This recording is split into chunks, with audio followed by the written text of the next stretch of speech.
Hello बच्चा लोग, class 12th वाले, और बताओ कैसे हो आप लोग। सभी बच्चों को good morning good morning good morning.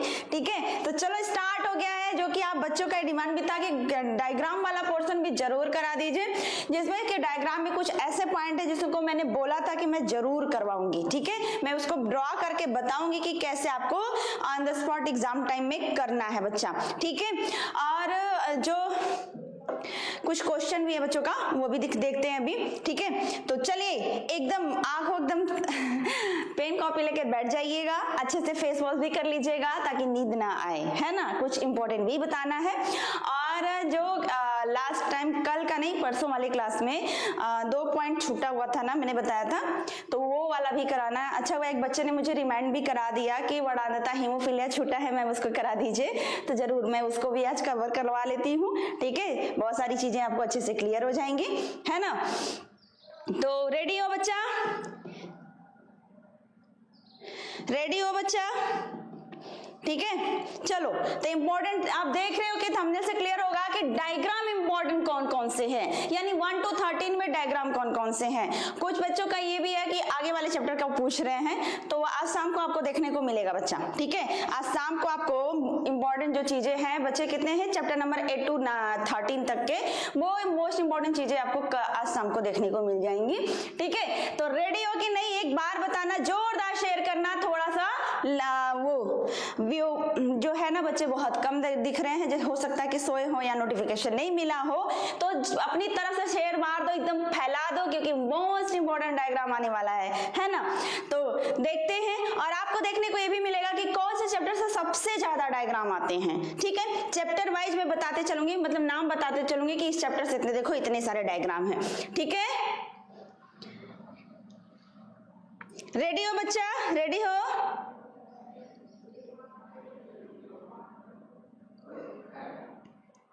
Okay, ready. बच्चे बहुत सही हैं। ठीक है, चाहे मैं इवनिंग टाइम में आऊं चाहे मॉर्निंग टाइम में आऊं, तो बच्चे तैयार रहते हैं। ठीक है, सबसे पहले एक बच्चे का एक क्वेश्चन है जिसने पूछा था वाटसन क्रिक का मॉडल और डीएनए की जो डीएनए का संरचना या डीएनए का मॉडल दोनों एक ही है क्या। मैं बहुत कंफ्यूज हूं बच्चा, दोनों एक ही है। ठीक है, आपसे डायरेक्ट पूछे डीएनए का सचित्र वर्णन कीजिए, या बी डीएनए का संरचना को समझाइए, या वाटसन क्रिक के द्वारा दिए गए डीएनए के मॉडल को समझाइए, एक ही बात है, कोई और दिया ही नहीं डीएनए का संरचना। डीएनए की जो संरचना बताने वाले वाटसन क्रिक एंड फ्रैंकलिन ही हैं, और कोई नहीं दिया था। 1952 में दिए थे, 1962 में नोबेल प्राइज मिल गया था। समझ में आया, तो वही है और कोई नहीं है। आपका कंफ्यूजन क्लियर हो गया होगा। ठीक है, और दूसरी बात है, और वड़ानता और हीमोफीलिया भी जस्ट बता दूंगी, और किसी का हाँ प्रतिजैविक से रिलेटेड है, तो एक इंपॉर्टेंट सीरीज लेकर आने वाली हूँ, वहां पे आपको ये देखने को मिल जाएगा। ठीक है, और मैंने कहा था कि आज डायग्राम में कुछ स्पेशल भी बताने वाली हूँ, तो मैं वो भी बताऊंगी। ठीक है, चलो स्टार्ट करो, चलो आ जाते हैं। तो देखिए, पुष्पी पादप से बहुत सारे एग्जाम ये आता है। ठीक है, तो ये तो बहुत आसान है, इसको तो मैं ड्रॉ करने वाली नहीं हूँ, ये बहुत आसान है। आपका जो क्या बोलते हैं, क्लास 10th में से ही आप ये करना स्टार्ट कर दिए होंगे, क्लास 10th में भी आपको जरूरी करवाया गया होगा। ठीक है, तो ये तो आपके लिए आसान है। तो इसमें क्वेश्चन कैसे बनता है थोड़ा ये देख लेते हैं। या तो आपसे स्त्री केसर का भाग डायरेक्ट पूछ लेगा, स्त्री केसर का भाग, जिसमें कि आप तुरंत ये इस तरह ड्रॉ करो, ये बना लो, अब फटाफट सबका नेमिंग कर दो, ये स्त्री केसर का भाग। ठीक है, या तो आपसे पुंकेसर का पूछ लेगा। ठीक है, तो ये पुंकेसर का ये वाला भाग हो गया, ये पुंकेसर का हो गया, आप इसको ड्रॉ करो, बना लो। या आपको फुलफिल ऐसे डायग्राम दे देगा। ठीक है ना, या तो आपको इस तरह से डायग्राम दे देगा और उसमें बोलेगा, नंबरिंग भी कर देगा। देखो यहां से नंबरिंग स्टार्ट है, कहां से, 1 2 3, है ना। ये टोटल मिला के, ये टोटल तीनों मिला के 4 कहे गए हैं, ये क्या है ये बता दो। ठीक है, फिर 5 और 6 है, तो ये दोनों मिला के क्या है, 7 दिया है। ठीक है, फिर 8 है, 9 है, 10 है, 11 है। आपको डायग्राम देके बोल देगा कि ये नंबरिंग जो किया गया है, इसको बताओ कि क्या क्या है। ठीक है, तो ये तो बहुत आसान हो जाएगा। कोई दिक्कत होगी किसी को? कोई दिक्कत नहीं होगी, आराम से कर लोगे, है ना बच्चा। चलिए आगे बढ़े। ये देखो, और उसके बाद ये वाला जो भाग देता है ना, ये वाला अक्सर पूछे जाता है, जो कि आगे वाले क्वेश्चन में आपको यहाँ पे देखने को मिल जाएगा। ये देखना, एक मिनट आ रहा है, हाँ ये वाला भाग, ठीक है, दोनों एक ही था। दोनों में क्या कर देता है कि पुष्प के लंबवत काट का आपको संरचना दिखाना है, लेकिन कौन सा पोजीशन का, निषेचन क्रिया हो रही है ये दिखाना है। तो ये निषेचन क्रिया इस तरह से हो रही है, यानी सीधे जो निषेचन की प्रक्रिया है उसको शो करवाना है। निषेचन की प्रक्रिया, यहाँ पर बीजांड मौजूद है, ठीक है ना, यहाँ पर बीजांड या फ्रूटकोष मौजूद है यहाँ पर, और यहाँ परागकण का अंकुरण हुआ है, पराग नली बनी है। ये नली आपके बीजांड में, फिर बीजांड से फ्रूटकोष में प्रवेश की है, इसी प्रोसेस को दिखाना है। समझ में आया? तो ये भी बहुत आसान है, कर सकते हो ना। टॉपिक के साथ कैसे स्ट्रक्चर बनाएं, ठीक है। मैं हमेशा ये कहती हूँ कि जब आपका कोई भी क्वेश्चन हो वहां पे अगर वो देना 3 नंबर का देना है, 5 नंबर का देना है, तो वहां जरूर डायग्राम दो। 1-2 नंबर की बात नहीं कर रही हूँ, लेकिन 3 नंबर का या 5 नंबर का जो क्वेश्चन आता है, 3 से 5 नंबर का, ये जो होते ना, आपसे पूछे ना पूछे, लेकिन आप डायग्राम अगर है उसमें तो डायग्राम आप ऐड करो, डायग्राम आप दो, ठीक है। और जब क्वेश्चन स्टार्ट करो ना, तभी आप डायग्राम दे दो।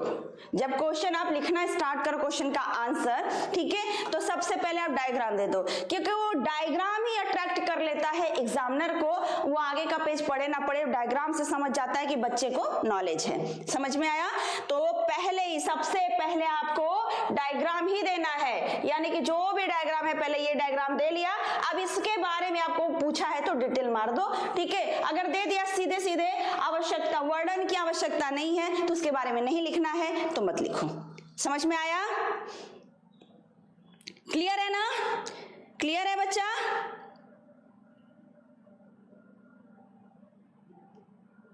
अच्छा, नेमिंग हिंदी में कर दे, ओके, ठीक है ना। तो चलो मैं वहां पे बता लेती हूँ, वहां पे भी है, वो शायद वो भी इंग्लिश में ही है, तो मैं उसको कन्वर्ट, नहीं हिंदी में है। चलो यहाँ पे साफ दिख नहीं रहा होगा तो इधर मैं बता लेती हूँ क्या क्या है। ये है परागकण, ये है परागकण है, ठीक है। ये आपके क्या है, ये वाला भाग, ये वर्तिकाग्र है, ये क्या है, वर्तिकाग्र, ठीक है। उसके बाद ये जो नली जा रही है ये है पराग नली, पराग नली है, ठीक है। उसके बाद यहाँ जो बना है ये है बीजांड, ये कौन है, बीजांड है, ठीक है। बीजांड के अंदर यहाँ पर कौन मौजूद है, यहाँ दिखाया है, ठीक है ना, जिसे अंड कोशिका या मादा युग्मक कहते हैं। तो ये अंड कोशिका है, ठीक है, या मादा युग्मक। अंड कोशिका को ही मादा युग्मक कहेंगे बच्चा, ध्यान दीजिएगा, ठीक है ना, मादा युग्मक हो गया, ठीक है। और ये बाहर का जो भाग है इसे हम अंडाशय कह देंगे, है ना। तो हो गया ना, बस यही है। समझ में आया, ठीक है। और अगर मैं थोड़ा सा और बनाना है तो ये जो स्ट्रक्चर बना है जिसके अंदर अंड कोशिका है, इसको बता लेना कि ये भ्रूण कोश है, ठीक है। एक चीज और बता दें, ये देखो, ये खुद यहाँ पर नंबरिंग कर दिया है कि इस तरफ फैला दिया है कि आपको यहाँ पर नेमिंग करना है, ठीक है। लेकिन जो डायग्राम बनाने का जो तरीका होता है और उसके नेमिंग का तरीका होता है वो बिल्कुल अलग होता है। देखो, अगर आपके पास पॉसिबल है, बच्चे भूल भी जाते हैं, एग्जाम का इतना प्रेशर होता है कि बच्चे भूल जाते हैं, लेकिन आपके पास ऑप्शन में है तो आप एक चीजें कर सकते हो, ठीक है। यहाँ देखो, इस डायग्राम में आपको बहुत अच्छे से क्लियर किया है कि जब भी कोई डायग्राम बनाते हैं बच्चा, ठीक है, तो डायग्राम को नीड में एकदम नहीं बनाते हैं। डायग्राम को पेज पर जब भी आपको कॉपी मिले, जैसे कि आपकी ये कॉपी का पेज है और यहाँ पर मांसल फल बनाना है, तो बनाने के समय आप प्रश्नोत्तर सपोज करो, प्रश्नोत्तर है आपका, प्रश्नोत्तर ये आपका तीसरा है, 3 का है, यानी 2 नंबर का क्वेश्चन है, तीसरे का क है, आपको मांसल फल बनाना है। तो आप जब फल बनाना ना तो एकदम एक तरफ करना, ठीक है, यानी जो डायग्राम बनाओगे वो आपका किस साइड में होगा, एकदम लेफ्ट साइड में होगा। यानी आपका आम का डायग्राम बना रहे हो, ये आपने डायग्राम बना लिया मांसल फल, ठीक है ना, मांसल फल आपने ये बना लिया, ठीक है, ये बना लिया, ये बन गया मांसल फल आपका, ठीक है, ठीक। अब आपको इसका जो नेमिंग है ना एक साइड करना चाहिए। ये एकदम अच्छा जो तरीका होता है डायग्राम बनाने का, कि डायग्राम बनाने के बाद एक थोड़ा सा खिसका के बनाते हैं और इधर काफी ज्यादा अच्छा स्पेस मिल जाता है। और नेमिंग हमेशा एक साइड होती है, नेमिंग कभी फैला कर नहीं होती है, ठीक है। डायग्राम कभी भी ऐसे ना बनाना चाहिए कि पूरा चारों तरफ से उसका नेमिंग हो, ठीक। ये बहुत अच्छा तरीका होता है एग्जामिनर को अट्रैक्ट करने का, ठीक है। समझ में आया? और मैं यहाँ पर अब लिख दे रही हूँ क्योंकि मैंने हजारों बार बताया है, डायग्राम जो भी होगा, ठीक है ना, जो आपका जो भी चित्र बनाओ, जो भी बनाओ बच्चा, ये हमेशा एग्जाम में बनाना तो पेंसिल से बनाना। किससे बनाओगे? पेंसिल से। उसके बाद इसको ब्लू पेन से, कौन से पेन से?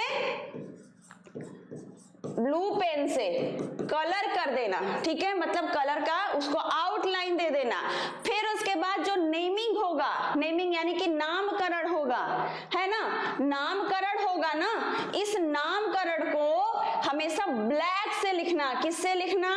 ब्लैक से लिखना। समझ में आया? मैंने यहाँ लिख दिया है, अब इसके बारे में कोई नहीं पूछेगा, ठीक है। ये बहुत बार पूछा गया है, ठीक है ना। और समझ में आया? तो नाम जो भी चित्र बनेगा वो किससे बनेगा? स्टार्टिंग पेंसिल से। एक बात बताओ, अगर आप पेन से स्टार्ट करते हो कोई भी, कि आप सोच के अगर मैं करोगे कि मुझसे गलती नहीं होना है, 100% एग्जाम में गलती होगी, ठीक है। और अगर पेन से बनाया तो कितनी बार काटोगे? एक बार बनाया पेन से, अरे ये तो गलत हो गया, ये साफ नहीं लग रहा, इसको काट दिया, अब ये पेज खराब, अब दूसरा पेज यूज किया, फिर से वही काम शुरू किया, अरे ये तो टेढ़ा हो गया, फिर से काटा, फिर से किया। ये बार बार से पेन से करते करते आप तो पूरा कॉपी खराब कर दोगे। फिर हो गया कल्याण, फिर तो वैसे ही आपका एग्जामिनर देख के इतना गंदा लड़का है, इतना गंदा लड़की है ये, कि देखो कितना गंदा मचा के रख दिया है कॉपी में, ठीक। ये काम नहीं करना है। जितनी साफ सुथरी सुंदर कॉपी होगी वो ज्यादा आकर्षित करती है, वो नंबर भी अच्छा लेती है, ठीक है ना। तो यही काम करना, फटाफट पेंसिल से बनाना, पेंसिल और रबर लेके जाना और किसी के भरोसे मत जाना, हाँ, कि नहीं बस पेन और उठाए। ये हम स्पेशली लड़कियों को नहीं कहेंगे, लड़के ये हमेशा करते हैं, 2 पेन लेके जाते हैं, ब्लैक एंड ब्लू ले लिया। ये नहीं समझ में आता कि एक पेन रुकेगा तो दूसरा हमको काम आएगा। कुछ ऐसे नहीं है, कुछ बहुत अच्छे बच्चे भी हैं, ढेर सारा पेन और स्केल सब कुछ लेके जाते हैं, लेकिन कुछ ऐसे बच्चे होते हैं बस निकल लिए 2 पेन लेके और काम किसी से हो जाएगा मांग के, ठीक है। उस दिन पेंसिल खाली नहीं रहेगी, उसको भी तो, जो भी एग्जाम देगा उसको भी तो जरूरत रहेगी, ठीक है। तो अपनी पेंसिल, अपना स्केल, अपना वो क्या बोलते हैं इरेजर, सब कुछ लेकर जाना बच्चा। और एक काम और करना कि जब भी नाम, ये नेमिंग, देखो ये गड़बड़ी मैंने बता दिया ना कि ये सब आपकी हरकतें हो सकती है वहां पर, ये सब हरकतें ही आपको गंदा कॉपी बनवाने में मजबूर कर देंगी। बाद में आप वही मैसेज करोगे, मैंने एक पेज काटा है, मैंने 2 पेज काटा है, एग्जामिनर कुछ वो करेगा तो नहीं ना, नंबर कटेगा तो नहीं ना, ये दिमाग में टेंशन शुरू हो जाएगा। समझ में आया? क्लियर है कि नहीं?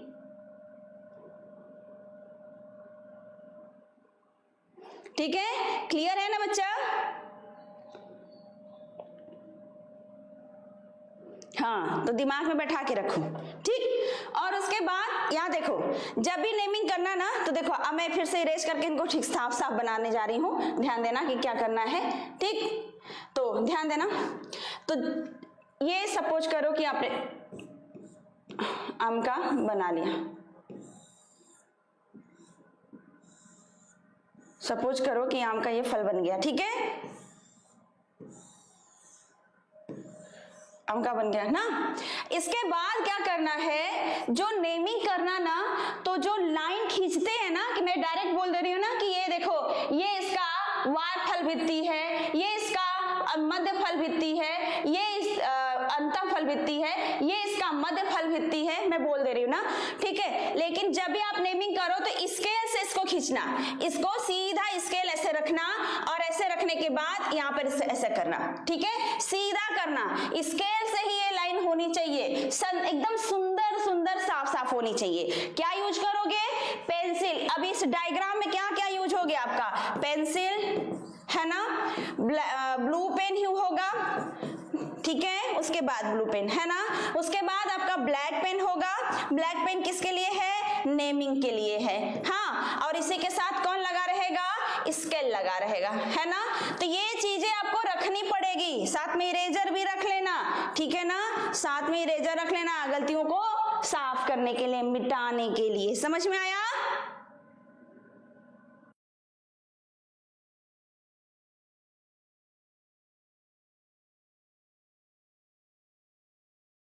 करना है, ठीक है, चाहे कुछ भी हो जाए एकदम अच्छा करके आने वाले हैं, है ना।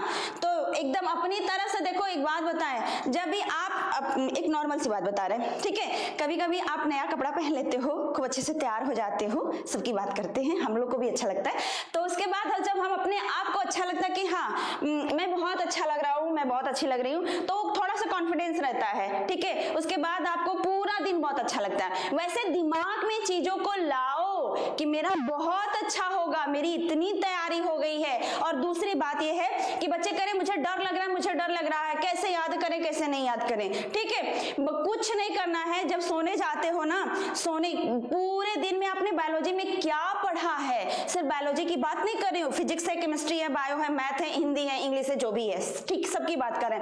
तो आप जब सोने जा रहे हो ना, तो थोड़ा दिमाग में जोर डालो कि आज आपको क्या पढ़ाया गया था, थोड़ा फास्ट रिवीजन करने की उसी समय कोशिश करो। जब आपका माइंड किसी चीज को रिकॉल करना शुरू करता है ना, तो वो चीजें दिमाग में बैठने लगती हैं, ठीक है। इसी वजह से जो हम लोग की आदत है ना कि हम लोग कुछ भी होता है तो उसको हम लगातार बोल लेते हैं, उसके बारे में समझा लेते हैं, क्योंकि वो दिमाग में चीजों को बैठा दिया गया है एकदम सतह में कि हाँ इसका मतलब ये होता है, तुरंत हम लोग आंसर कर पाते हैं। तो आप लोग को भी अपनी प्रैक्टिस करना है, क्योंकि अब जो एज है ना, इसके बाद जो मेमोरी का होता है ना कि रटने वाला जो लर्निंग जो क्वालिटी होती है ना, वो डिक्रीज करती है, और जो याद करने वो होता है, समझने का होता है ना कि अंडरस्टैंडिंग लेवल, वो आपका बढ़ना शुरू हो जाता है। तो आप चीजों को समझने की कोशिश करो कि ये क्यों हुआ, कैसे हुआ, उसके बाद ये धीरे धीरे याद करने की कोशिश करो। बस यही करना,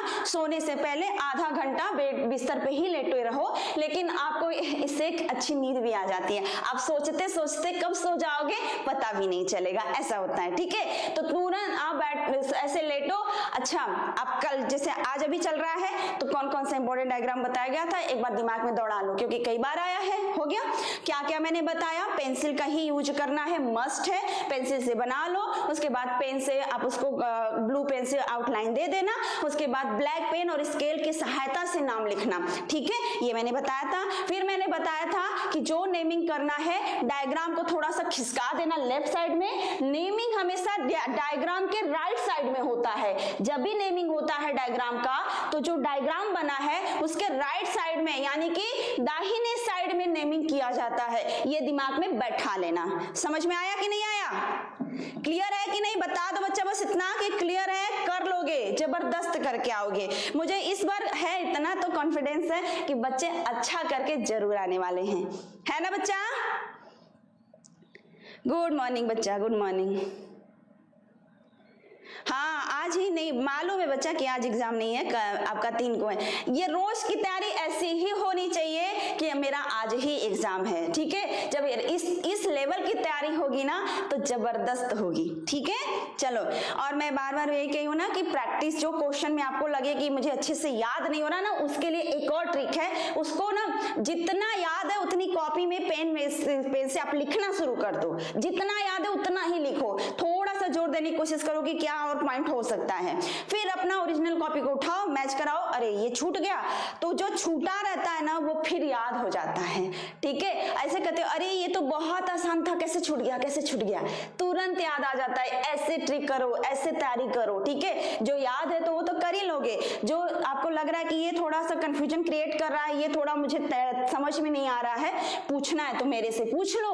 अगर मैं आपको लगे कि नहीं हम याद कर सकते, क्लियर है, लेकिन हमको याद नहीं हो रहा है, उसको लिख के याद करने की कोशिश करो, तभी कर पाओगे बच्चा। ये आपका जो लिखने का जो तरीका, यही आपको वहां एग्जाम में जल्दी जो टाइम मैनेजमेंट में बहुत हेल्प करेगा, नहीं तो आप प्रॉब्लम में आ जाओगे। समझ में आया? क्लियर हुआ कि नहीं हुआ? हाँ, धुआं तो कर ही के आना है, चाहे जो हो जाए धुआं करके आना है, ठीक है। Abdul Ansari, I am ready, बहुत बढ़िया बात। ये कॉन्फिडेंस होना चाहिए कि I am am always ready, ये बच्चा हमेशा कहता है yes ma'am I am clear, yes ma'am I am ready. ये बहुत अच्छा कॉन्फिडेंस है, क्योंकि अपने से जब आपको अपने पे विश्वास नहीं होगा तो दुनिया विश्वास कभी नहीं कर सकती, इतना मान के चलो, ठीक है। ये पूरी दुनिया कभी आप पे विश्वास नहीं कर सकती जब तक आप अपने को प्रूफ नहीं करोगे, जब तक आपको लगेगा कि नहीं मैं भी कुछ हूं, मेरे में भी दम है, तभी दुनिया विश्वास करती है, समझे ना। दिलाना पड़ता है बच्चा, अपनी प्रेजेंस को दिखाना पड़ता है बच्चा, हमेशा दिखाना पड़ता है। तो आपको दिखाना है इस बार कि हाँ कुछ कर सकते हो, ठीक है, कुछ कर सकते हो अपने लाइफ में, जरूर दिखाना है, जबरदस्त करके आना। समझ में आया? तो ये डायग्राम बन गया है ना, मानसल पार्ट ये आपका है, तो कैसे बनाना है बिल्कुल क्लियर हुआ। ये अपरिपक्व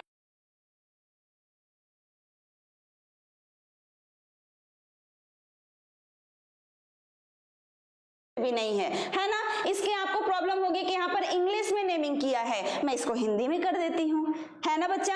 इंग्लिश में किया है तो मैं हिंदी में कर दूं, ठीक है। चलो तो कैसे बनाना है, ऐसे कर लेना, ऐसे कर लेना, एक चेम्बर बना, दो चेम्बर बना, फिर तीसरा चेम्बर बना, यहां से थोड़ा और घूम गया, फिर यहां से ये चेम्बर बन गया, ठीक है। चलो उसके बाद ये आपके जो बाहर की लेयर होगी इसे कहेंगे इपिडर्मिस। क्या बोलेंगे? Epidermis, epidermis. समझ में आया? चलो ठीक है। उसके बाद अंदर जो लेयर बनेगी, ठीक है, ये आपके टेपटम हो जाएंगे। अंदर जो लेयर बनेगी इसे कहेंगे इंडोथीसियम। क्या कहेंगे?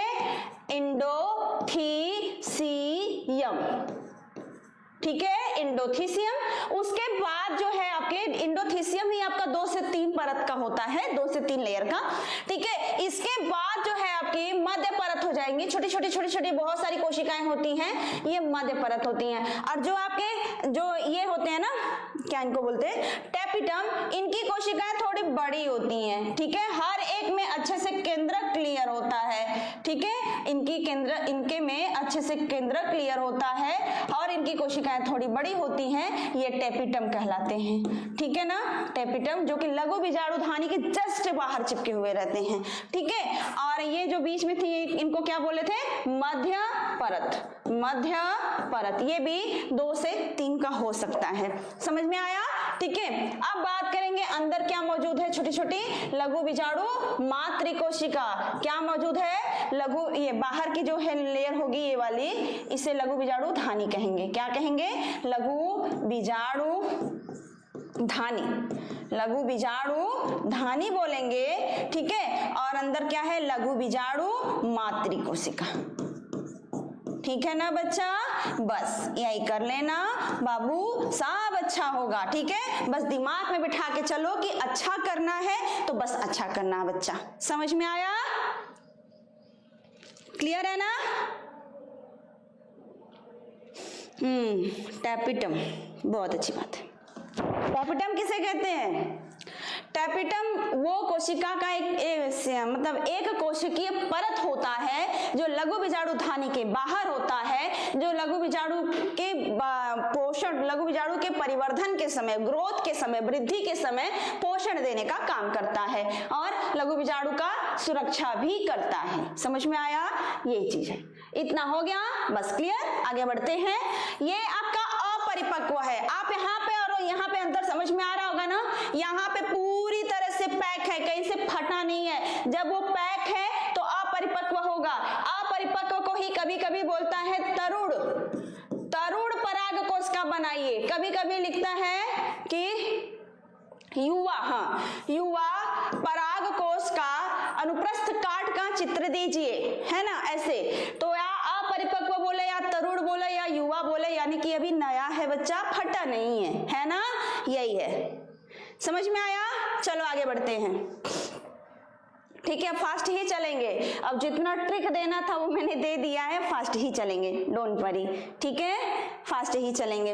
हाँ, अब ये फटा हुआ है, यानी कि यहाँ से परागकण निकल चुके हैं और यहाँ निकल रहे हैं, इंपॉर्टेंट है, ठीक है। उसके बाद ये है पुष्प की संरचना, जिसमें कि सारे पार्ट को बनाने की आपका पुष्प के भाग, जब भी ये क्वेश्चन आता है इस तरह से लॉन्ग में कि पुष्प के का सचित्र वर्णन कीजिए, तो आप पुष्प क्या होता है पहले वो बता दीजिएगा, ठीक है ना, कि आवृतबीजी का एक विशेष लक्षण है पुष्प का होना, जिसमें कि नर और मादा जनन तंत्र मौजूद होता है, ये भी आप उपस्थित होता है ये बता लोगे।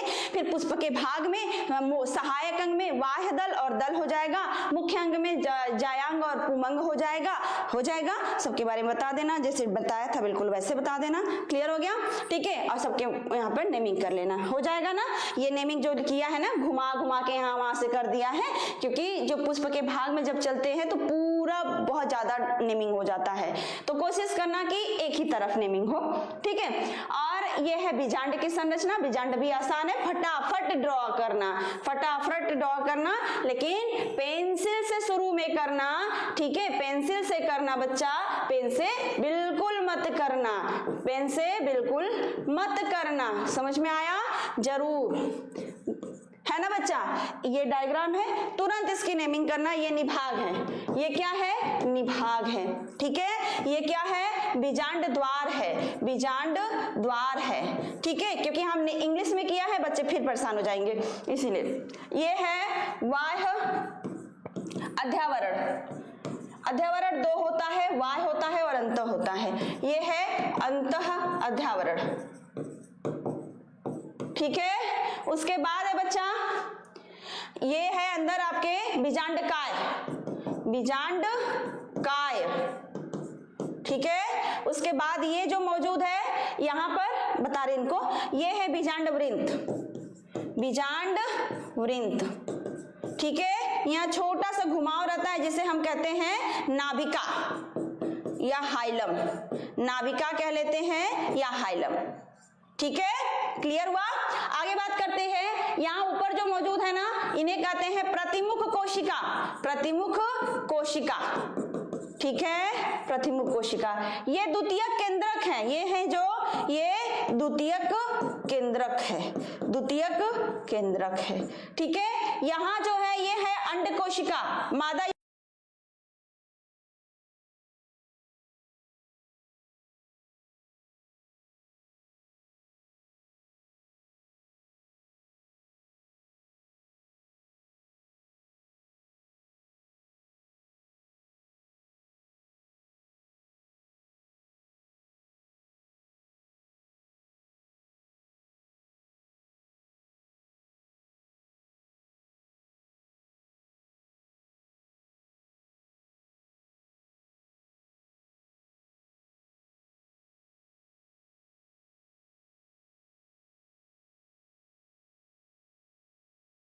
का निर्माण मैंने बनाया भी था पूरा, वो इस बार तो मैंने वो चार्ट के फ्लो की तरह बता दिया था कि कैसे आपके आर्किस्पोरियल कोशिका है, दो भाग बनेंगे, वो वाली बात है ना। तो कैसे डेवलप होता है आपका गुरु बीजाणु का निर्माण कैसे होता है वो है, तो इसको देख लेना, ठीक है ना। उसके बाद है लघु बीजाणु जो जनन होता है, इसको भी मैंने अच्छे से समझाया था कि कैसे लघु बीजाणु का निर्माण होता है, ठीक है, लघु बीजाणु का कैसे निर्माण होता है, ये चीजें, ठीक है बच्चा। तो आपको ये भी बताया गया कि लघु बीजाणु दो तरीके से होते हैं, या तो पहले ही जब यहाँ पर केंद्रक डिवीजन शुरू हो जाए तो वो केंद्रक डिवीजन होता रहे जब तक कि 4 कोशिकाएं न बन जाएं, और यहाँ पर क्या है कि पहले 2 बार केंद्रक डिवीजन हो जाएगा, दोनों अलग अलग से 4 कोशिकाएं बनाएंगी। तो ये 2 तरह का होता है। ये आपका जो होता है ये एक बीजपत्री में होता है, इस तरह से एक बीजपत्री में होता है ना। और जो ये है आपका ये द्विबीजपत्री में होता है। ये किस में होता है, द्विबीजपत्री में, ऐसे लिखा जाता है पत्री, शायद ये गलत लिखा है, शायद गलत लिखा है। समझ में आया? नहीं बच्चा सही लिखे थे ना, हमको लग रहा है यही गलत लिखे हैं। ठीक है, क्लियर है ना। तो ये चीजें हैं, आगे बढ़ते हैं, ध्यान दीजिएगा, ठीक है। द्विबीजपत्री का में भ्रूण का विकास, ये जरूर देख लेना, बहुत अच्छा है, ठीक है। ये जरूर देख लेना कि कैसे युग्मनज से डेवलप होता है।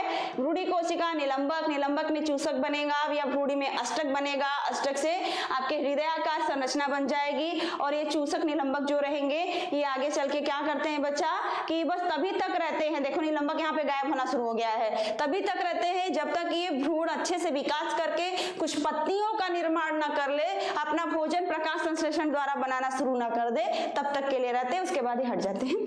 चलिए आगे देखते हैं। ये चीजें मैंने समझा दिया कि निषेचन का काम है ये। मानव जनन में आपने देखा कि उसमें से कितना डायग्राम है, आप दीर्घ उत्तरी, लघु उत्तरी, यानी लघु उत्तरी के 3 नंबर और दीर्घ उत्तरी के 5 नंबर में बहुत सारा डायग्राम वहां से आने वाला है, तो ध्यान दीजिएगा। यानी कि जो आपका चैप्टर नंबर 1 है बहुत मस्त है, बहुत मस्त है, बहुत ज्यादा डायग्राम है।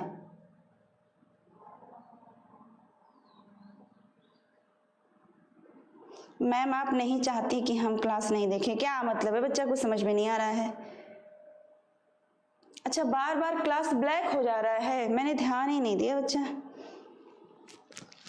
ठीक है, चलो कोई बात नहीं, आ जाओ, कोई बात नहीं। अब इसमें से मोस्ट इंपॉर्टेंट क्या क्या है, ठीक है। मानव जनन में नर जनन तंत्र, मादा जनन तंत्र, शुक्र जनन की प्रोसेस, अंड जनन का प्रोसेस और अतर्व चक्र, ये ज्यादा इंपॉर्टेंट है, ठीक है ना।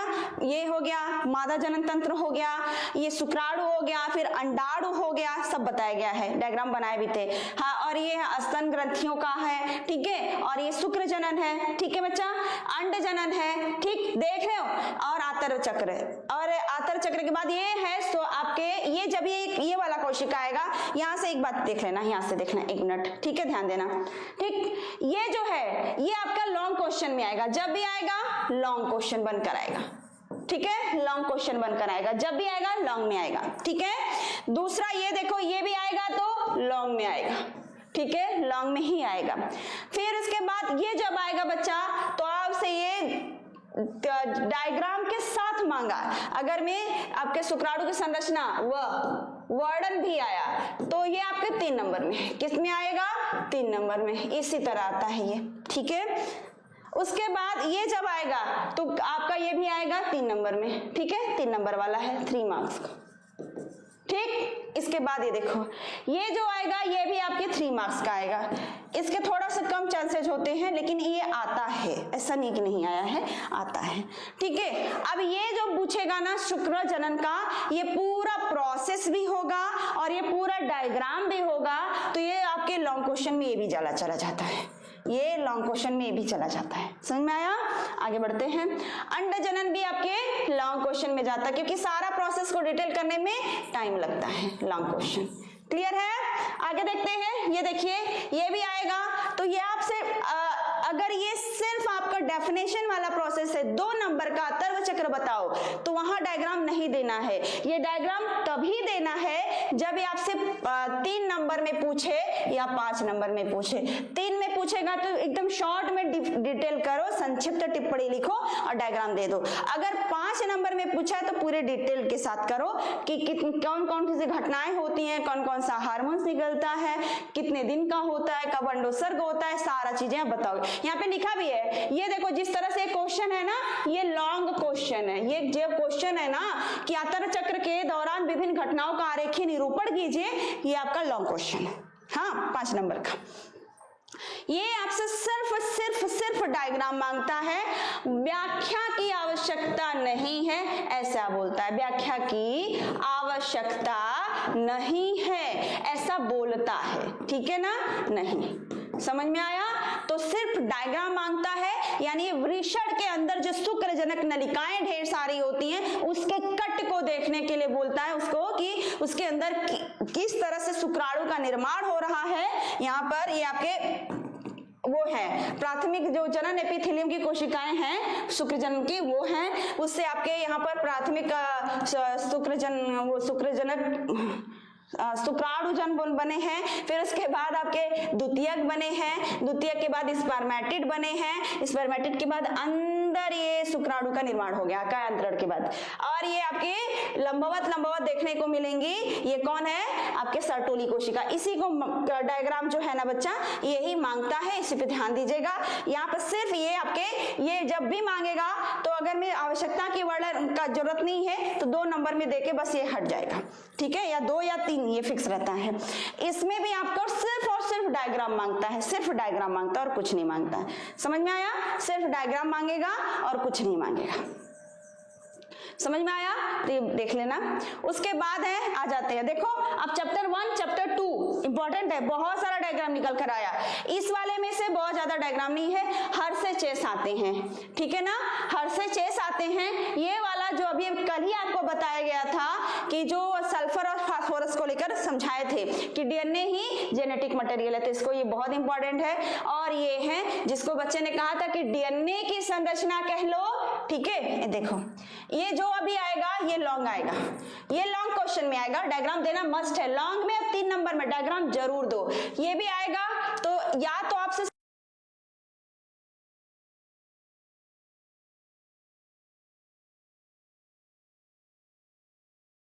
या फिर जब पूरा डिटेल मांगेगा तो यानी कि ये 3 भी हो सकता है या 5 नंबर का हो सकता है, यानी 3 नंबर में सिर्फ डायग्राम, ठीक है ना, सिर्फ चित्र मांगेगा, डायग्राम लिख सकते हो, ठीक है। और ये आपका ये जो है 5 नंबर का है, तो ये आपके लॉन्ग क्वेश्चन में बनेगा, यहाँ पे पूरा डिटेल देना पड़ेगा। और यही आपका वाटसन वक्रिक मॉडल है, ठीक है ना, वाटसन और क्रिक मॉडल भी यही है और डीएनए संरचना भी यही है, कंफ्यूज मत होना, क्लियर है ना। आगे बात करते हैं न्यूक्लियोसोम की संरचना। ज्यादातर आपसे बस सिर्फ कई जगह संरचना ही मांगा है, 2009 के बाद 11 में पूछा था, फिर डायरेक्ट 23 में पूछा था। तो ये डायग्राम, सिर्फ डायग्राम कई जगह मांगा है, और ये जब ये डायग्राम मांगता है ना, ये डायग्राम तो सिर्फ 2 नंबर में मांगता है, और ज्यादातर बढ़ेगा तो ये 3 नंबर में, कभी ये लॉन्ग नंबर क्वेश्चन में नहीं आता, ठीक है।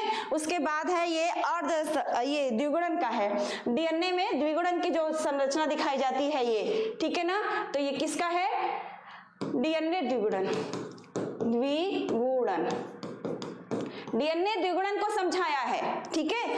तो बहुत ज्यादा तो इम्पोर्टेंट आता नहीं है, पर ठीक है, आ जाए तो अच्छी बात है, ठीक है। और इसके बाद ये है अर्ध संरक्षित प्रतिकृतियां, डीएनए का अर्ध जो मेसेल्सन, कल नहीं परसों वाले क्लास में थे, नहीं कल ही वाले क्लास में थे मैम, जिसको मैंने कहा था कि नाइट्रोजन 15 और 14 में ग्रोथ करवाया गया था, तो बिल्कुल वही चीज है, तो इसको देख लेना, ठीक है ना। अर्ध संरक्षित प्रतिकृतियां, ठीक है, प्रतिकृतियां, ठीक है। कितने नंबर में, 3 नंबर में, कितने नंबर में, 3 नंबर में, समझ में आया, क्लियर है कि नहीं, ठीक है। चलो आगे बढ़ते हैं, ठीक। इसको भी मैंने कल बताया था कि क्लोवर लीफ मॉडल है, टीआरएनए का है, किसका संरचना है, टीआरएनए का है, कितने नंबर में आएगा, 3 नंबर में आएगा, है ना, टीआरएनए की संरचना है, 3 नंबर में आता है, ठीक है। सचित्र वर्णन मांगता है, ठीक है। ये है अनुलेखन का, है ना, अनुलेखन हो रहा है, आप देखो किस तरह से डीएनए से आरएनए बन रहा है, तो ये अनुलेखन हो रहा है, क्या हो रहा है यहाँ से, डीएनए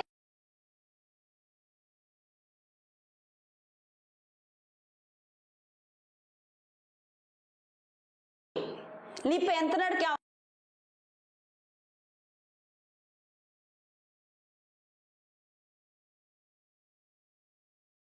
अनुवाद,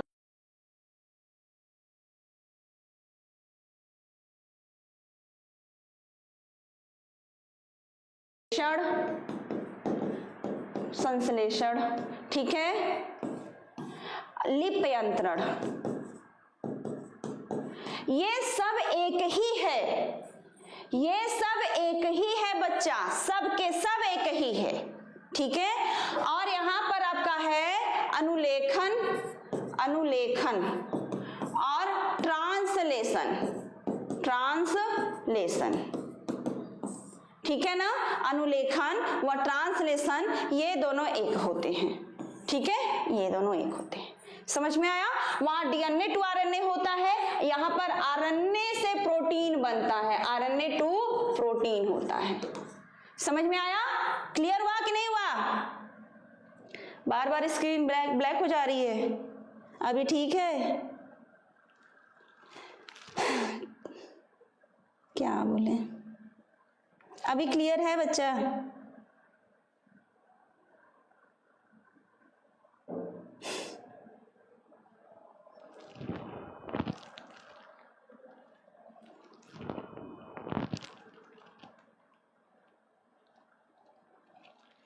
अभी क्लियर है, अभी तो दिख रहा है ना, चलो क्या बोले, हो जा रहा है बच्चा, थोड़ी सी प्रॉब्लम होगी जो भी, ठीक है।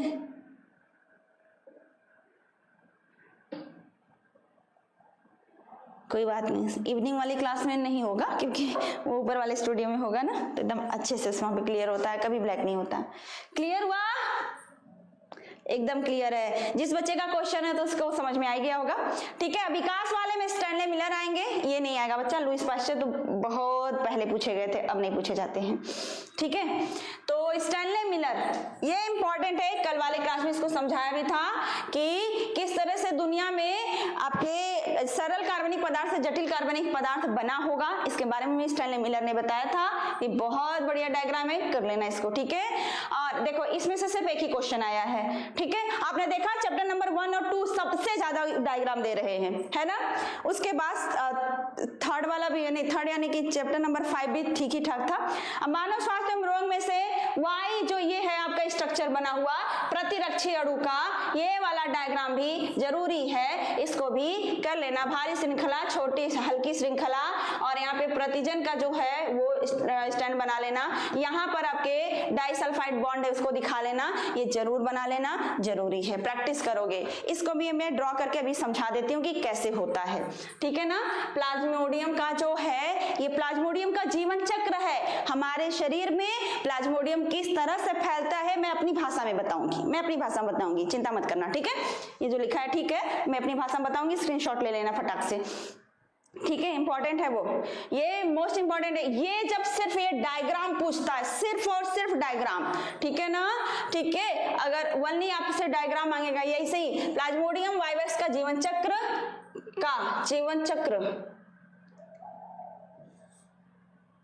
को चित्र के माध्यम से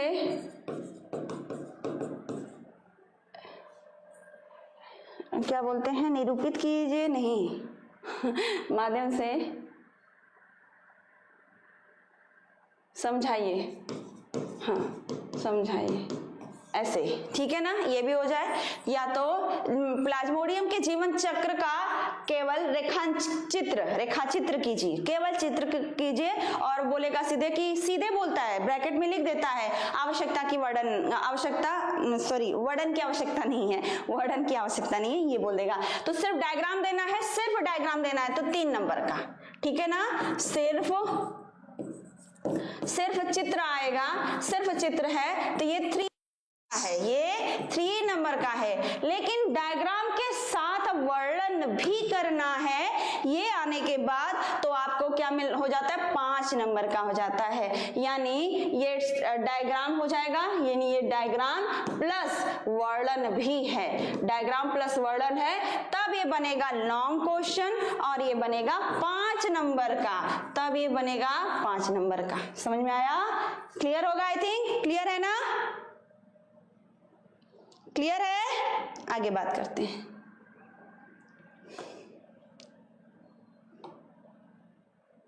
ठीक है बच्चा, लाइक बढ़ा दो। देखो बच्चे, अभी तक मैंने देखा 700 तक बच्चे गए हैं, ठीक है, 700 प्लस में थे, लेकिन देखो वही बात है ना, आए झाके चले गए। लेकिन बच्चा लाइक कर दो, थोड़ी सी संख्या बढ़ा दो। सचित्र वर्णन मांगेगा 5 नंबर देना, और अगर मैं डायग्राम वल्ली मांगा तो सिर्फ आप 3 नंबर में वही आएगा। समझ में आया? तो इसीलिए डायग्राम में बहुत आसान हो जाता है ना, बहुत ज्यादा पेज भरने की जरूरत भी नहीं होती है, और हो भी जाता है।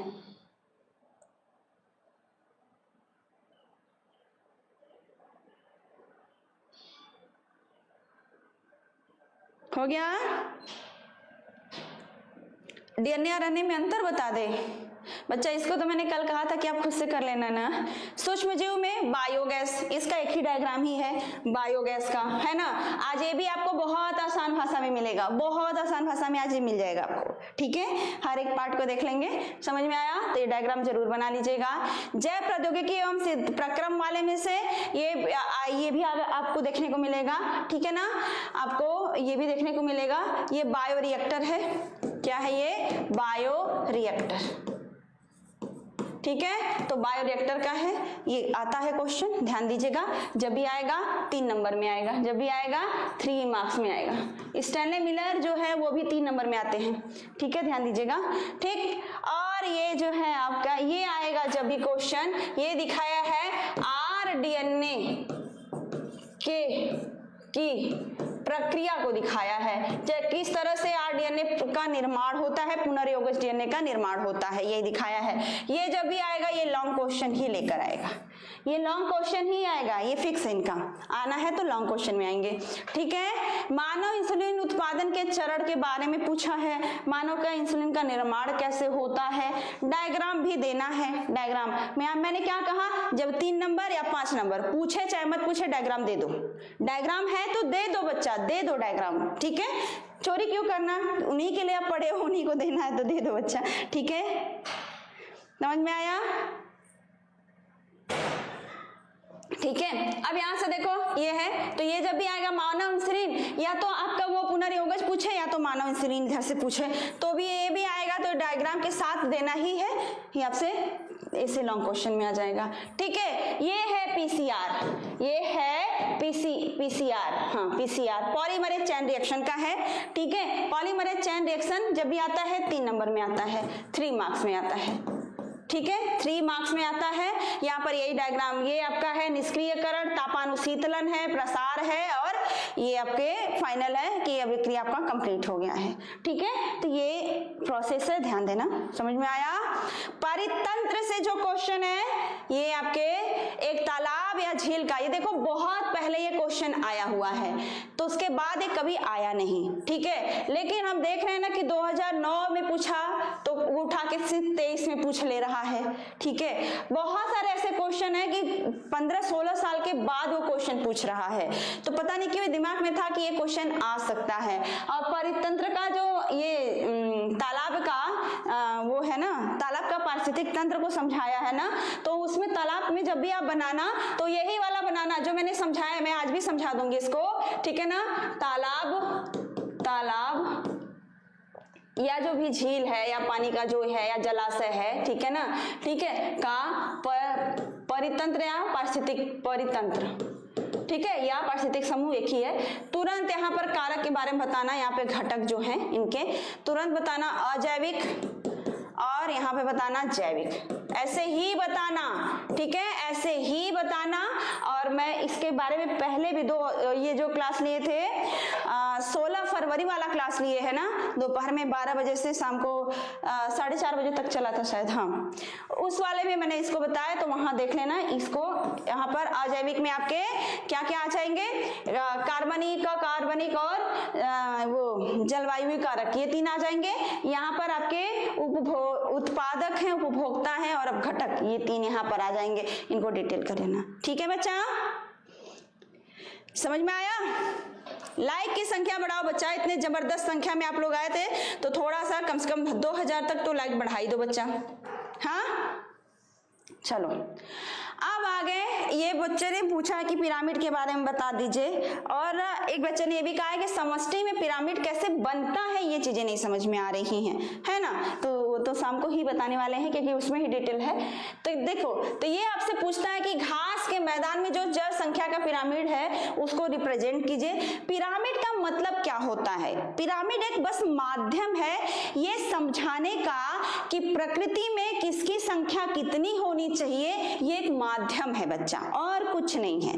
पिरामिड एक्चुअल में पिरामिड कहीं बन थोड़ी रहा है, आप देख रहे हो पिरामिड बन रहा है कि इस तरह का आप जगह जगह पिरामिड लगा हुआ, अरे ये पिरामिड के आकार का है, ये पिरामिड है, ऐसा नहीं बोलते हैं, नहीं, वो दिखना नहीं है, उसको एक कॉपी और पेन के माध्यम से समझाया गया है चित्र बना के कि कौन किसका भार ज्यादा होना चाहिए, किसका संख्या ज्यादा होना चाहिए, और किसमें ऊर्जा कैसे फ्लो होती है, एक माध्यम है समझाने का, और कुछ नहीं है पिरामिड। एक्चुअल में कोई ईंटे पत्थर का या किसी चीज का बना हुआ पिरामिड नहीं है, बस एक माध्यम है। समझ में आया? क्लियर है? चित्र बनाने नहीं आता बच्चा, सीख लो, बायोलॉजी लिए हो तो सीख लो। समझ में आया?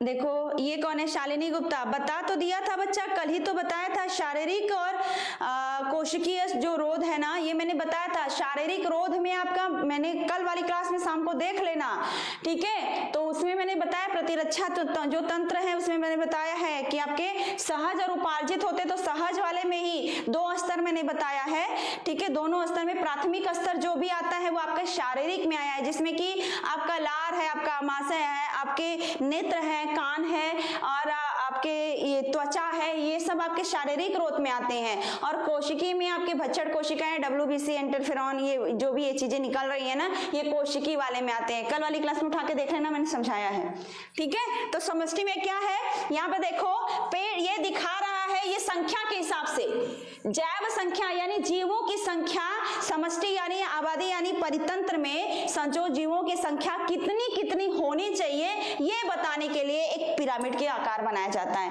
पिरामिड का आकार इसलिए बनता है क्योंकि नीचे से जब ऊपर की तरफ बढ़ते हैं तो इनकी संख्या धीरे धीरे घटने लगती है, यानी कि हरे पेड़ पौधों की संख्या सबसे ज्यादा होना चाहिए, वो ना हो तो अलग ही बात है।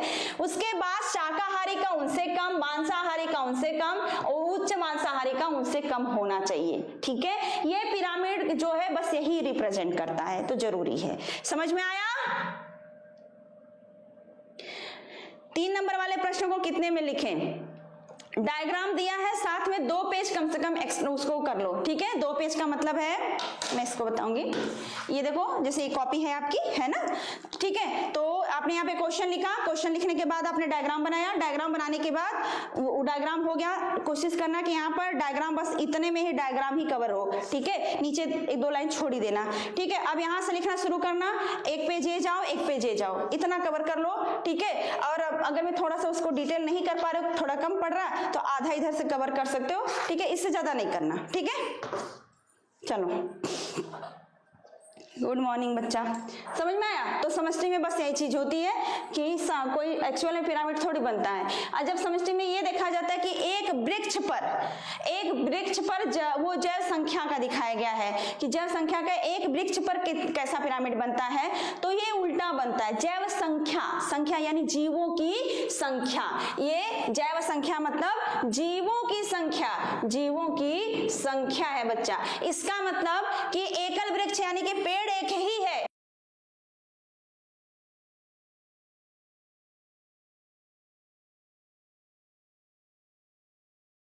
क्योंकि पेड़ का भार तो काफी बड़ा होगा, उससे कम चिड़ियों का होगा और उससे कम पक्षियों, इनका कीटों का होगा। समझ में आया? इसी तरह जैव भार का मतलब इनका टोटल वेट कितना होना चाहिए, ठीक है, टोटल वेट जीव का कितना होना चाहिए। यानी हरे पेड़ पौधों की संख्या काफी ज्यादा, बहुत ज्यादा पेड़ पौधे, क्योंकि ये कहाँ का है, वन का है, यानी जंगल यानी स्थल का है, तो बड़े बड़े पेड़ पौधे होंगे तो इनका भार ज्यादा हो जाएगा। अब इनसे जो जीव इनके अंदर रह रहे हैं शाकाहारी, उनका भार उनसे कम, शाकाहारी से मांसाहारी है उनका भार उनसे कम, मांसाहारी से सर्वाहारी है तो या आपके वो हैं उच्च मांसाहारी हैं, उनका भार उनसे कम। यही दिखाता है बच्चा, समझ में आया? और ये पानी में जब देखते हैं जैव भार का, तो जैव भार का पानी में देखा जाए तो वहां पे उल्टा हो जाता है, ठीक है। पानी में जो उत्पादक जल में यानी तालाब में जो काई है, ठीक है, कुछ आपके छोटे छोटे पेड़ पौधे हैं, लेकिन उनका जो भार उठा के वेट करोगे, वहां पे बड़े बड़े सागौन का पेड़ पौधा तो पानी में मिलेगा नहीं, उसका वेट तो कम ही होगा ना। अब उससे आप वहां पे जो जंतु प्लावक है, इनका वेट इनसे ज्यादा होता है, इनका वेट वहां पे जो मछलियां हैं छोटे छोटे बड़े बड़े उनसे होता है, अब बहुत बड़ी मछलियां हैं तो उनका वेट उनसे ज्यादा हो जाता है ना। तो बस यही दिखाया है, ठीक है। अब ये ऊर्जा का पिरामिड चाहे पानी में हो चाहे जहां हो, हमेशा सीधा बनता है, ठीक है। यानी ऊर्जा को सबसे ज्यादा कोई कवर करता है, सबसे ज्यादा कोई लेता है हरे पेड़ पौधे, उनका 10% ये, उनका 10% ये, उनका 10% ये, बस इतना ही लेते हैं। तो ये हमेशा सीधा बनेगा, चाहे पानी में बनाओ, चाहे स्थल में बनाओ, चाहे हवा में बनाओ, चाहे जहां बनाओ। समझ में आया? तो इतना क्लियर हो गया कि नहीं? एकदम क्लियर है ना। अब मैं जा रही हूँ बात करने वर्णांधता और हीमोफीलिया, ये छूटा हुआ है, इसको मैं कवर कर लेती हूं, ठीक है ना। जो आता है वही डायग्राम बता रही हूँ, डायग्राम में नहीं, ये आपको बनाना जरूरी है डायग्राम के अंडर में, इसीलिए मैंने ऐड किया है कि जरूर बनाइएगा, ठीक है। और पहले तो मैं जो क्या था प्लाज्मोडियम का जीवन चक्र, पहले मैं उसको क्लियर करूं, ठीक है। प्लाज्मोडियम का जीवन चक्र है जो, पहले उसको क्लियर करें, ठीक है। ये चीजें हैं, है ना, ठीक। इसको मैं ड्रॉ करके अपनी भाषा में बता लेती हूँ।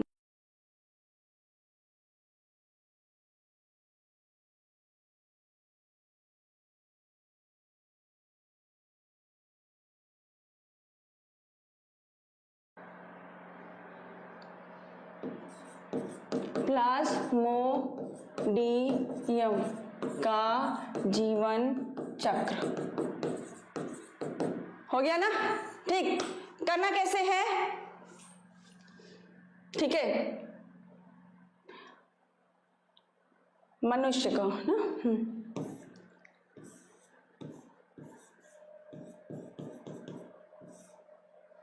कैसे कर लेते हैं, ऐसे ना,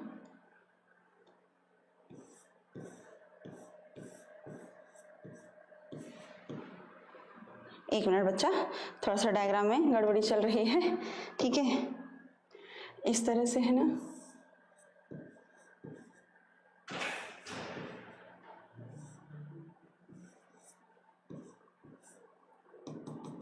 हो गया। इस पे आके मच्छर काट बैठेगा, है ना, मच्छर बना देना, मच्छर बैठ गया, छोटा सा मच्छर बना देना, ठीक है। मच्छर को ज्यादा बड़ा हो गया, ठीक है। तो यहाँ पे दिखाना स्वस्थ व्यक्ति, हाँ, मत व्यक्ति को संक्रमित स्वस्थ व्यक्ति को संक्रमित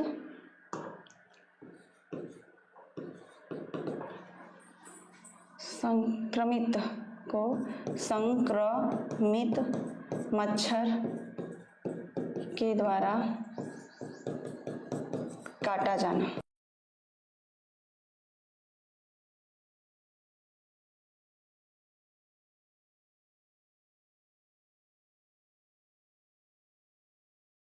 आगे बढ़ोगे तो क्या होगा, यहाँ पर लीवर बना देना, लीवर, ये लीवर हो गया, ठीक है, यानी कि यकृत है, ये कौन है, यकृत। अब यहाँ पर लिख देना कि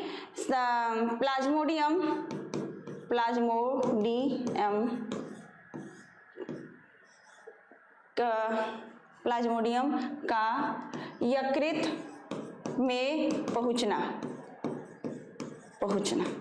हुआ। फिर इसके बाद आगे बढ़ोगे तो यहाँ पे बताओगे, इस तरह छोटे छोटे इस तरह प्लाज्मोडियम बना लेना, छोटे छोटे। अब यहाँ पर आप बताओगे कि यकृत में प्लाज्मोडियम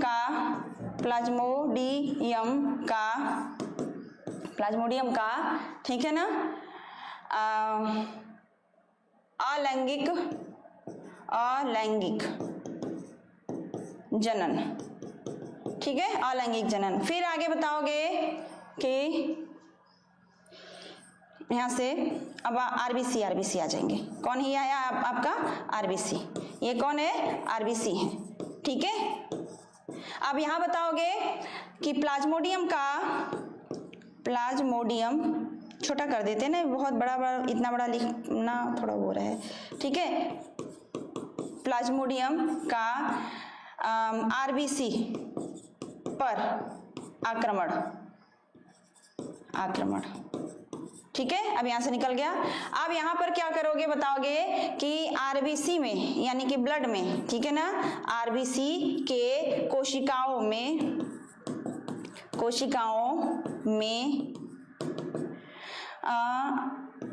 प्लाज्मोडियम का अलैंगिक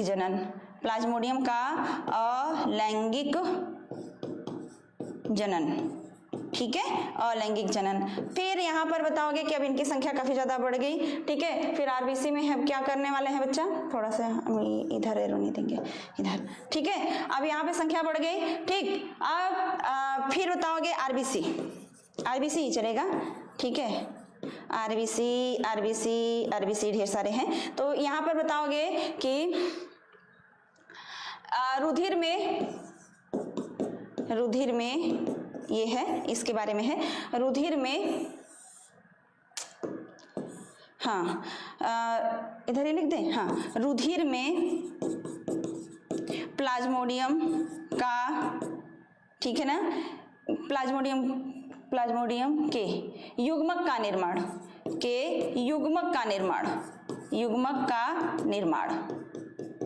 ठीक है। अब इसके बाद आगे बताओगे कि नर व मादा, क्योंकि ये ठीक है, इस तरह से नर व मादा प्लाज्मोडियम युग्मक का बनना, ठीक है। अब दिखाओगे कि आरबीसी,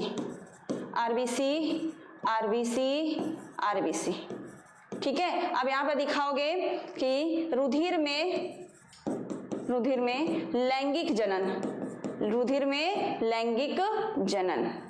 ठीक है। अब यहाँ पर लैंगिक जनन, अब यहाँ पे पूरे रुधिर में संक्रमण, ये पूरा अब आपके प्लाज्मोडियम बनके तैयार हो गए। तो यहाँ पे दिखाओगे रुधिर में संक्रमण,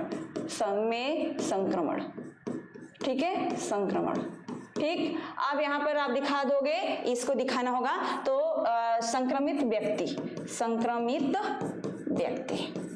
ठीक है, ये हो गया, ठीक। अब इस संक्रमित व्यक्ति हुआ, अब इस व्यक्ति को फिर मच्छर काटेगा तो ये मच्छर जाके फिर दूसरे को काटेगा।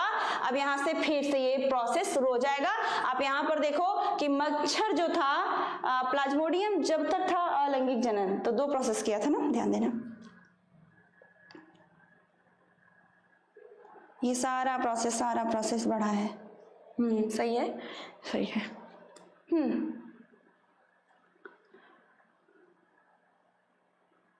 ये कहाँ तक आया है? यकृत वही खराब किया है, बस ब्लड का है। हाँ सही है, ठीक है। ये बहुत आसान तरीका है, जो आपको वहां पर दिखेगा वो हो सकता है कि आपको बहुत टफ लगे, लेकिन ये बहुत आसान तरीका है, समझ में आया? ठीक है, बहुत आसान तरीका है। 1 मिनट, अभी मुझे दिखाई देगा अपने मोबाइल में, तो फिर मुझे समझ में आ जाएगा कि सही है। चलो,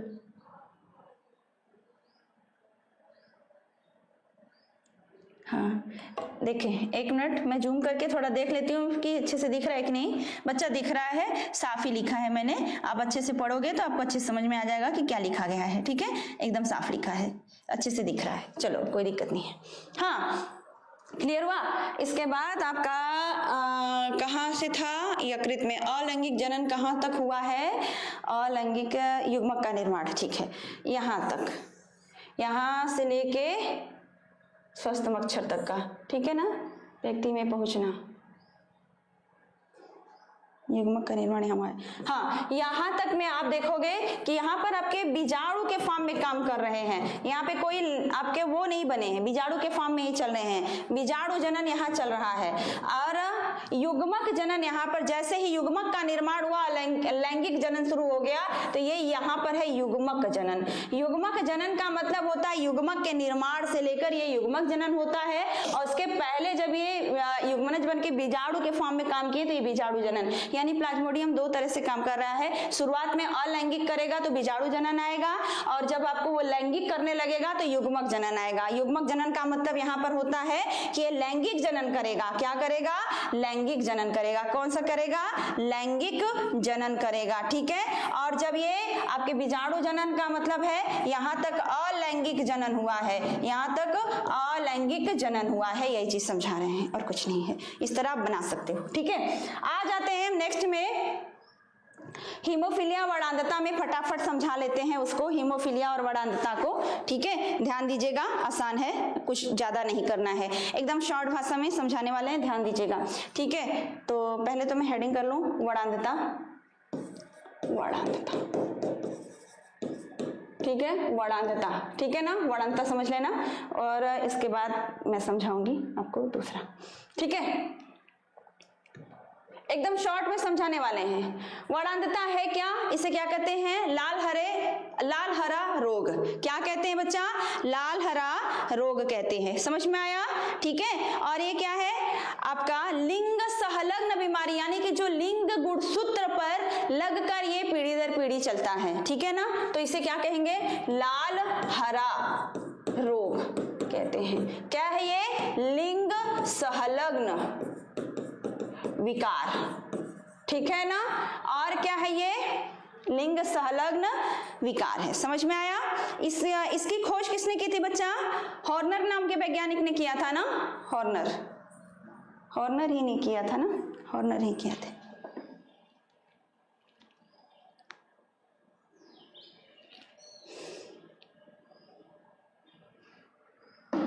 ठीक है, हॉर्नर नाम के वैज्ञानिक ही शायद थे, शायद हॉर्नर थे ही।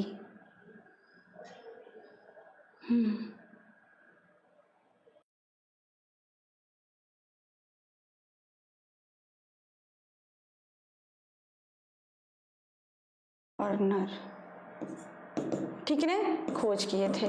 लेकिन शाम वाली क्लास में कंफर्म कर देंगे, ठीक है, माइंड ये स्लिप कर जाता है, ठीक है। और इसमें क्या होता है बच्चा कि ये जो है ना पुरुषों में अधिक होता है, पुरुषों में अधिक, ठीक है। और महिलाओं में मतलब पुरुषों में ये लगभग आपके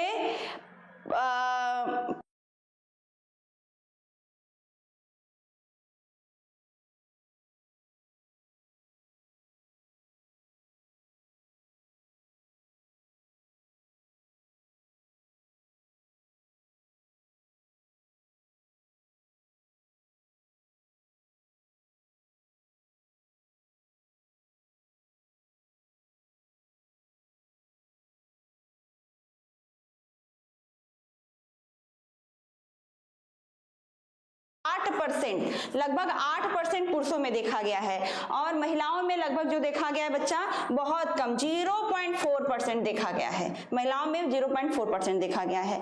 क्या इनकी प्रॉब्लम होती है बच्चा, लाल व हरा में विभेद नहीं कर पाते।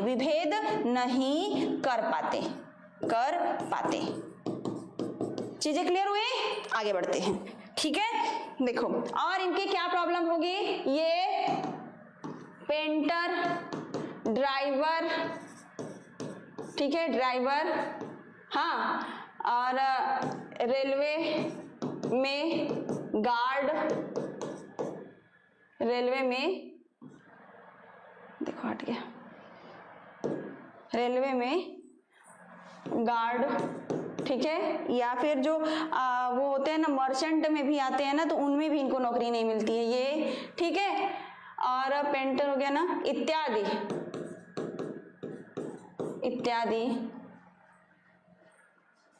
का कार्य नहीं कर पाते, या इनको नौकरी नहीं मिलती है इससे, ठीक है। आगे बात करते हैं, ध्यान दीजिएगा, ये यक्ष लिंग गुणसूत्र,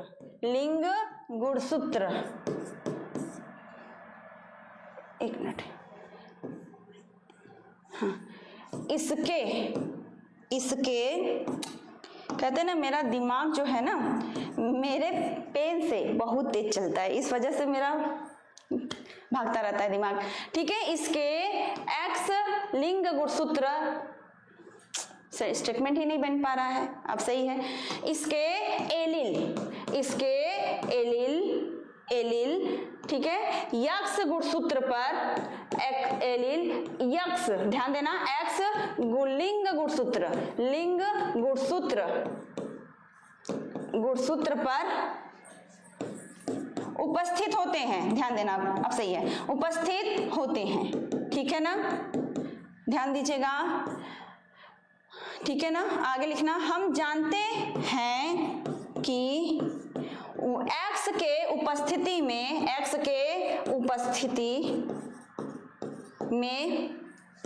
वाई अप्रभावी होता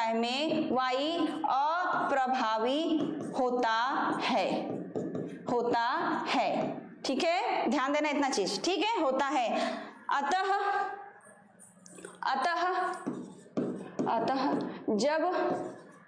जब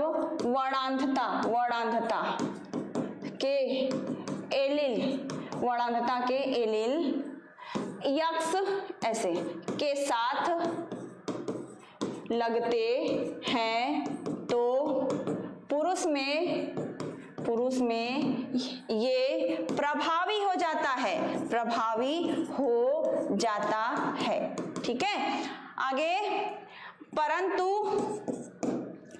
महिला में, स्त्री में, परंतु स्त्री में, ठीक है ना, एक्स पर लिख लेना, केवल एक एक्स पर लगे तो वो वाहक का मतलब होता है, यहाँ पे लिख दे रहे हैं, अगली पीढ़ी में पहुंचाने वाली हाँ कहलाती हैं। ठीक है, आगे,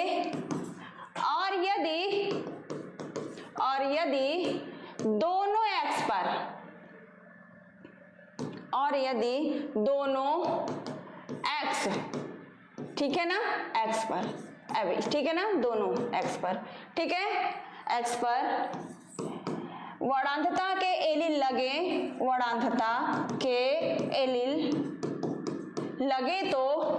लगे तो स्त्री वर्णांध कहलाती है। मेरी बात समझ में आ गई होगी? क्लियर हो गया होगा? क्लियर है ना? वो डॉल्टन ने किया था, जॉन डॉल्टन ने किया था।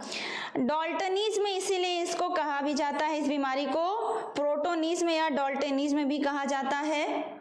ठीक है ना, एक मिनट, मुझे हॉर्नर क्यों याद आ रहे हैं बार बार बच्चा, एक मिनट रुक जाना।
सही कह रहे हो, डॉल्टन नहीं किया था।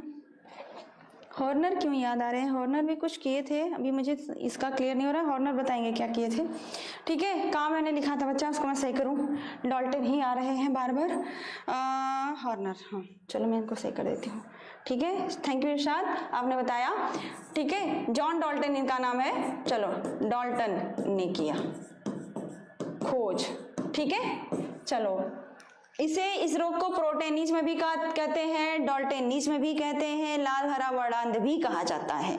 ठीक है, यही कहा जाता है। समझ में आया? इतने सारे कैसे तैयार करे बच्चे? कुछ तो डायग्राम नहीं है, कुछ तो आपको फ्लो चार्ट की तरह है, वो तो आपको ऐसे ही दिमाग में चढ़ जाएगा। कुछ ही डायग्राम है। ठीक है बच्चा, कुछ ही डायग्राम है, पूरे नहीं है। समझ में आया? हॉर्नर ने किया था। देखो मेरे दिमाग में हॉर्नर आ रहे हैं। इसका वर्णन किए थे शायद डॉल्टन, मुझे ऐसा ही लग रहा है। खोज हॉर्नर ने ही किया था, लेकिन ये कैसे होता है, आंखों में क्या प्रॉब्लम आती है, शायद इसके बारे में डॉल्टन ने बताया था। इस चीज को मैं क्लियर करूंगी। ठीक है, अभी दिमाग में देखो चढ़ नहीं रहा है। हाँ, तो समझ में आया कि क्या हो रहा था। ठीक है, इतनी चीजें क्लियर हुई। अब आप इसी जगह यहाँ पे बता दोगे। ठीक है, ध्यान देना कि एक्स ऐसे हुआ, यानी ये कैसे हैं? वर्णांध पुरुष हैं। कैसे हैं? वर्णांध पुरुष हैं। समझ में आया? अगर मैं ये एक्स, इन तीनों का, ये तीनों का निचोड़ यहाँ पर है, इस तरह से महिला में आ रहा है, यानी ये कैसे हैं? ये आपके वाहक स्त्री है। कैसी है? वाहक स्त्री है। और अगर मैं ये आपके दोनों तरफ दोनों एक्स पर एच लग गया, यानी ये कैसी है, वर्णांध स्त्री है, ये भी वर्णांध स्त्री हो जाएगी। समझ में आया। नॉर्मल में आप जानते हो एक्स और वाई रहेगा, एक्स वाई एक साथ, एक्स एक्स एक साथ, यहाँ पे कोई भी वर्णांध का नहीं लगेगा, तो यहाँ पर ये है। हाँ, वर्णांधता को हम एच से डिनोट करते हैं, यहाँ पे लिखना चाहिए था कि इसे एच से प्रदर्शित करते हैं, ठीक है, यानी इसी एच को हम दिखा दे, सॉरी एच लगा रहे हैं, सी से दिखाते हैं ना, सी दिखाते हैं क्योंकि हीमोफीलिया दिमाग में आ गया था, ठीक है ना। ये सी से प्रदर्शित करते हैं, सी से प्रदर्शित करते हैं, ठीक है ना, प्रदर्शित करते हैं, दिमाग में बिठा लीजिएगा।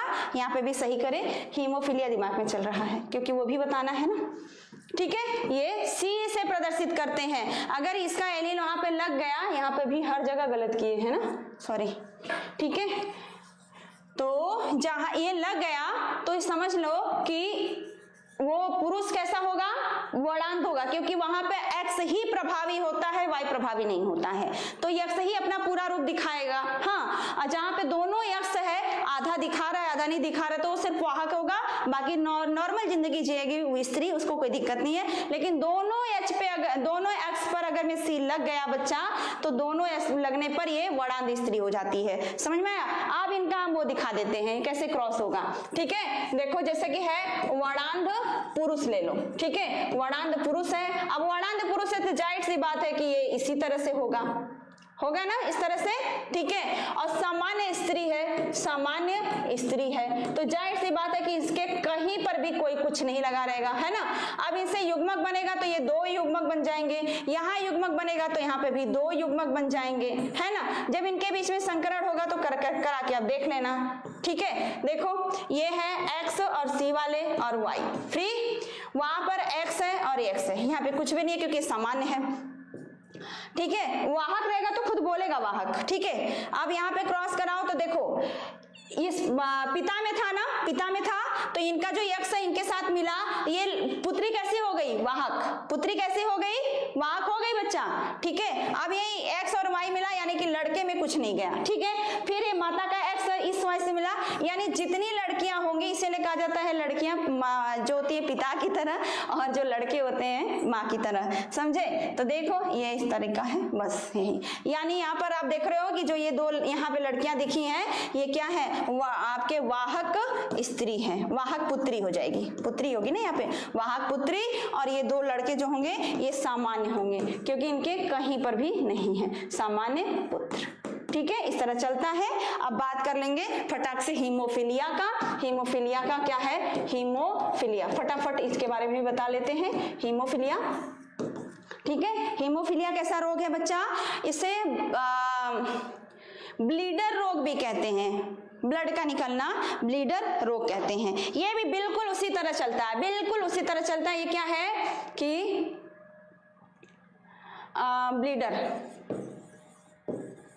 ब्लीडर रोग, बार बार ब्लड निकलता ही रहेगा, ये दिक्कत है। इसमें क्या होता है कि घाव या चोट लगने पर रुधिर स्राव बंद नहीं होता, ठीक है, बंद नहीं होता, ये प्रॉब्लम है, ठीक है। यानी प्लेटलेट्स, ठीक है, प्लेटलेट्स नहीं बनते, ठीक है, प्लेटलेट्स नहीं बनते, ठीक है। आगे है बच्चा प्लेटलेट्स नहीं बनते, और आगे है, ठीक है, आगे क्या हो सकता है, विटामिन के नहीं पाया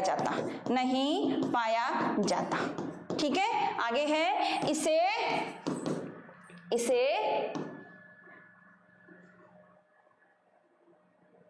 ठीक है ना, इसे क्या है बच्चा, एक मिनट, क्या बोलते हैं, इसे H से प्रदर्शित करते हैं, H से प्रदर्शित करते हैं, ठीक है, करते हैं, ठीक है बच्चा। आगे है बच्चा इसमें, ठीक है, एक मिनट बच्चा ना,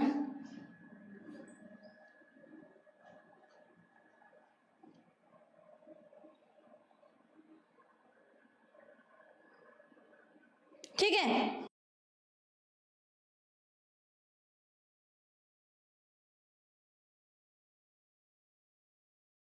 एक मिनट, पुरुष जो होगा बच्चा, इसका जो इसमें जो पुरुष होता है ना, पुरुष होता है, क्या कर रहे हैं हम भी, हाँ, पुरुष जो होता है बच्चा ये अधिक प्रभावी दिखते हैं, अधिक प्रभावी होते हैं, है ना, पुरुष में सबसे ज्यादा देखने को मिलता है, समझ में आया। और जबकि स्त्रियों में होता है ये कम होता है, हाँ, स्त्रियों में कम, ठीक। आगे है, ये भी लिंग संलग्न विकार है, विकार है, समझ में आया। आगे चलते हैं, कितना क्लियर हो गया होगा। आगे बात करते हैं बच्चा कि यदि पुरुष के एक्स पर इसके एलील उपस्थित हो तो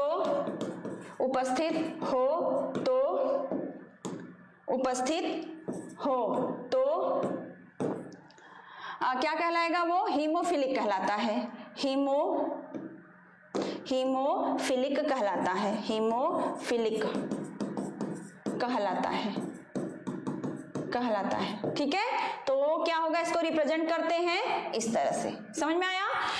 और महिला का क्या होता है बच्चा, महिला में तो अगर महिला के सिर्फ एक्स पर है, ये खाली है, तो ये क्या कहलाती है, वाहक कहलाती है, ठीक है। और ये महिला अगर में इस तरह से महिला में देखा जाए बच्चा, महिला में देखा जाए दोनों पर एक्स पे मौजूद है, तो ये तब जाके हीमोफिलिक कहलाएगी, तब जाके ये हीमोफिलिक कहलाती है, हीमोफिलिक, समझ में आया।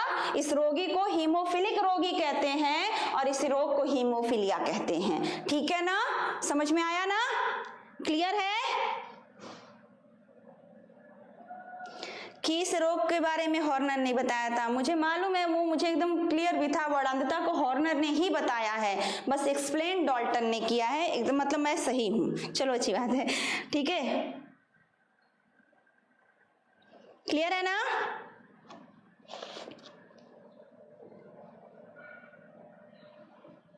चलो सही चल रही हूं मैं, ठीक है, तो उसको सही कर लेना, कोई दिक्कत नहीं है। बाद में आप देखो, आप एक क्रॉस करा के दिखा देते हैं फटाफट, ठीक है। हीमोफिलिक है, पुरुष है ना, और वाहक ले लेते हैं, यहाँ पर वाहक ले लेते हैं, वाहक स्त्री है, समझ में है, वाहक स्त्री है यानी कि एक पर रहेगा, एक खाली रहेगा। हीमोफिलिक है तो इनके तो एक ही पर रहेगा, तो ये वाई तो अप्रभावी होता है इस वजह से, ठीक है। दो तरह के युग्मक बनेंगे, एक ये बनेगा, एक वाई बनेगा। वाहक में आप देखोगे कि इसमें भी दो तरह के युग्मक बनेंगे, ठीक है। और जब इनके हम क्रॉस कराएंगे बच्चा, तो ये क्रॉस करा के देख लो, ठीक है। तो ये वाला बना और y बना, यहाँ पर x ये भी है, x ये भी है, लेकिन ये वाहक वाला है, ठीक है। अब यहाँ पर देखो, ये भी x ये भी x, इसको मैंने क्या बताया, ये वर्णांध स्त्री हो जाएगी, सॉरी हीमोफिलिक स्त्री हो जाएगी। ये देखो एकदम दोनों पे आ गया, यहाँ पे भी था वहां पे भी था, यानी माता से भी पिता से दोनों से मिल गया x, तो हो गया ना।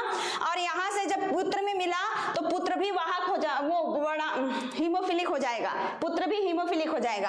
और यहाँ देखो जब इनके साथ मिला तो ये सिर्फ वाहक रहेगी, सामान्य जीवन जिएगी लेकिन वाहक रहेगी, ठीक है। और एक पुत्र जो होगा ये नॉर्मल होगा। आप यहाँ पे देखो, ये चार तरह के बच्चे निकल कर आए, ठीक है। तो ये है हीमोफिलिक है, हीमोफिलिक पुत्री, दोनों एक्स है ना, ये हीमोफिलिक पुत्र है ना, ये सामान्य पुत्र, और ये वाहक है लेकिन सामान्य जीवन जिएंगे, वाहक पुत्री, ठीक है। क्रॉस करा के देख लिया, यानी ये इधर भी कंप्लीट हो गया, कोई दिक्कत नहीं ना। चलो बच्चा, इतना तक क्लियर हुआ।